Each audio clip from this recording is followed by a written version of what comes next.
Can anybody give me just one singular, solitary reason why Erika Kirk should be appointed to the Air Force Academy Board of Visitors? What? What? Board is responsible for overseeing the morale, the discipline, and the curriculum for America's future pilots and commanders. So please explain to me what expert insight, what knowledge, what literally anything does she bring to the table when it comes to this? I mean, you guys, be so for real. We spent years complaining about DEI hires, but now you guys don't want to talk about it because it's your girl? Really? Really? We're just going to be quiet. We're just going to be the hypocrites that we've spent years yelling about, right? I asked on social media if anybody had an explanation for this whatsoever. The only thing that people were able to come up with was because Charlie was on the board. Okay? And Charlie earned that through his life's work if he was appointed to it. And I assume he fell into like the morale area of it, but he was given that due to his life's work. Please explain to me why Erika uniquely qualifies for this and should be appointed to it simply because Charlie is not with us anymore. And for context, I say this as a huge Charlie Kirk fan. I spoke at his visual, okay? And I've been intentionally quiet on all of the very, very bizarre things that have been happening surrounding that in the wake of such, because again, like I said earlier, I feel bad. But this is absolute insanity. And it's everything we spent years complaining about. And I can tell who in my party is very unprincipled, because anybody right now who spent any amount of time talking about how unethical DEI hiring is and how we're only going to appoint people and hire people based on qualifications, I voted for it. I voted for it. But tell me how this lines up. You can't.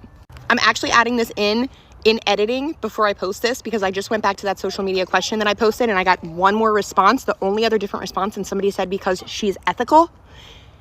I have a hard time wrapping my mind around that, because she was on the summer house. She was caught texting a 15-year-old girl. She is on video in her pageant days saying SE work. Turns out Candace was telling the truth. Candace! Did y'all see that? President Trump named Erika something, or there was the Department of Defense, something. President Trump to the front. Sir, for real? Really? So all of you Erika thumpers, you tell me how this lady is qualified or anything to be anything with our government. Tell me. From Miss America to whatever she been doing to Sally Homemaker wife. Now she is whatever this is, to Department of Defense. Who, what, why, what? So Candace was telling the truth the whole time, this whole thing. And so what? Wow. Charlie, what did you get yourself in the middle of? This is disgusting. And any of y'all that's sitting riding the Erika train acting like this lady's qualified to do anything with our government, her husband was intelligent and the guy, not her. That don't make her the same as him. What in the world? Oh, so Candace was right. So what's next? Y'all gonna try to push her up here for president? Wow. Donald Trump has quietly appointed Erika Kirk to the key advisory board of U.S. Air Force Academy. She'll join the panel of 16 that oversees morale, discipline, curriculum, and fiscal affairs, replacing Charlie Kirk, who held the same position before he was assassinated. While there was no official announcement by the Academy, a White House spokesperson praised Erika as the... Just why? Donald Trump has appointed Erika Kirk to the U.S. Air Force Academy Board of Advisors, the advisory board that helps oversee curriculum, discipline, and operations at one of the country's top military academies. Yeah, Erika Kirk has absolutely no military training and no military experience, and the reason she's getting the seat? She's the widow of conservative activist Charlie Kirk, who Trump originally appointed to the board last year. After Charlie Kirk was killed in 2025, Trump has now given his seat to his wife. The White House says she's the perfect choice and will carry on her husband's legacy. But how does someone with no military background end up advising the United States Air Force Academy? The board helps review training, leadership, and discipline for the future officers of the Air Force. And normally, you'd expect people in that role to have, actual military experience. Instead, this appointment is going to someone whose main connection to the position is who her husband was. When it comes to shaping the future leadership of the U.S. military, a lot of people think experience should matter. Quietly over the weekend, Mr. Donald Trump appoints Erika Kirk to the Air Force Academy Board. She is the wife of the late Mr. Charlie Kirk, and she will now serve on this board.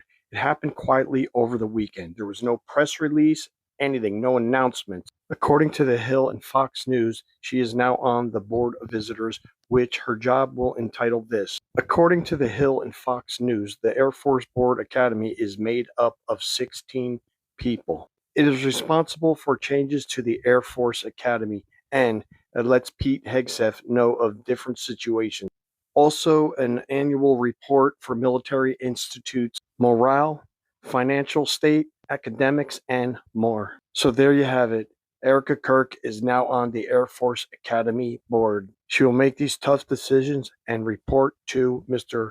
Pete Hegseth. There you have it. Erika Kirk is now on the Air Force Academy Board.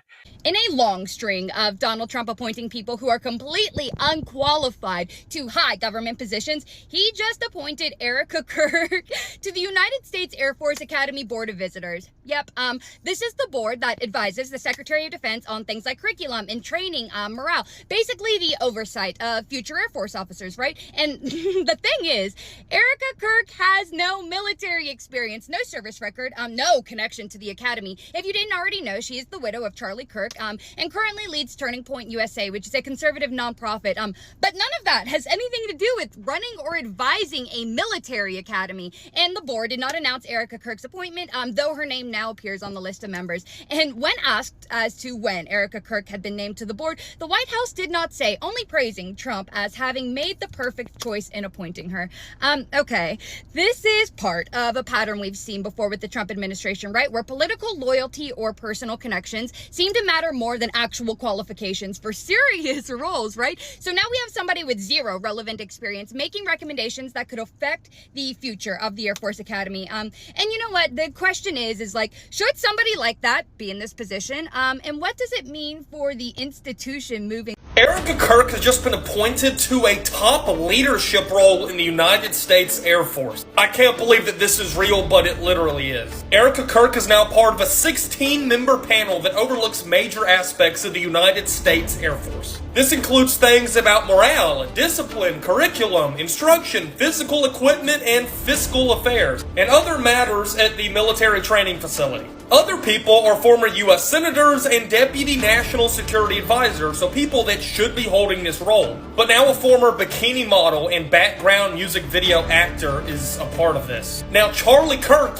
was supposed to be part of this board of visitors, which doesn't make sense. So because of what happened to him, Donald Trump said, I'll just give it to Erika. She's now became one of the youngest and most unqualified people to hold this role in the history of the American Air Force. She will be overlooking things like morale, discipline, and training, so hopefully Erika knows a thing or two about U.S. Air Force. Shabbat Shalom, Air Force Academy.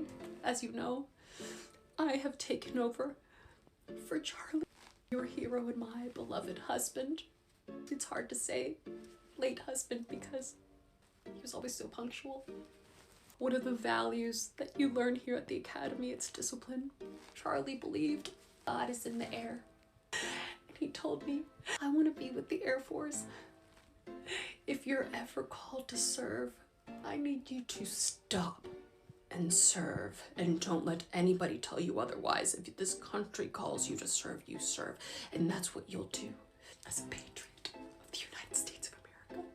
And your life can change in the blink of an eye. Don't I know it? September 10th.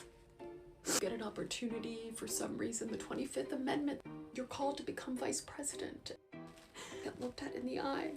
The only person who uses the same eyeliner as you. And they ask you to serve, you serve. I'm asking you to serve. Then you can go and fight for your country and make sure that Iran doesn't mess with Israel or the United States ever again. Do it for Charlie, our hero. I do have merch available also.